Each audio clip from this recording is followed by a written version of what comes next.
Yellowjackets is split between the teen timeline set in 1996 and the adult timeline set in 2021, but Season 3 has removed every reason to stay invested in the adults, except one.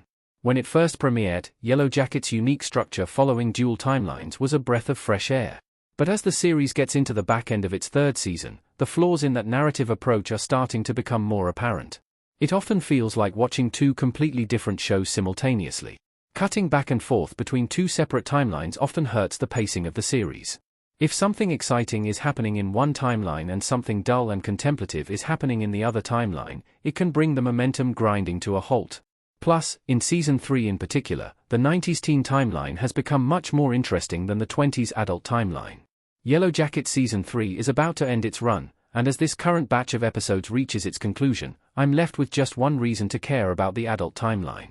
Misty's fate is now the only character arc I care about in Yellowjackets' adult timeline. Everyone else has lost my interest, or died.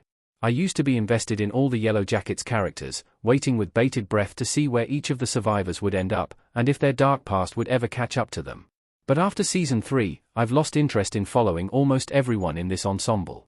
Shauna has become very unlikable. She was already morally grey, thanks to her violent tendencies, and the fact she stole her dead friend's boyfriend, but now, she's just cruel. She's mean to her own daughter and she's short with people like Jeff's business associates for no reason, and it's not just Shauna. Ty hasn't been herself and she's set to go off the rails at any minute. Van is dead, so her fate is no longer a mystery. And are we really supposed to care what happens to Melissa? Hilary Swank is a great actor, but Melissa's story feels so pointless and undercooked. At this point, the only character in the adult timeline that I'm still invested in is Misty. She's still a fascinating character and her ultimate fate is still unclear. Yellowjackets made the teen timeline so much more interesting than the adult story in Season 3. The teens have gone full Lord of the Flies. Van yelling at Ty with the other girls behind her in Yellowjackets Season 3 Episode 8. Initially, Yellowjackets' adult timeline set up some interesting subplots to run alongside the teens' survival story in the wilderness.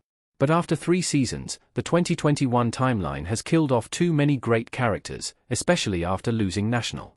Meanwhile, the teen timeline has gone full Lord of the Flies with the soccer team setting up their own twisted justice system, and the arrival of some outsiders gave a darkly hilarious perspective on just how far gone they are.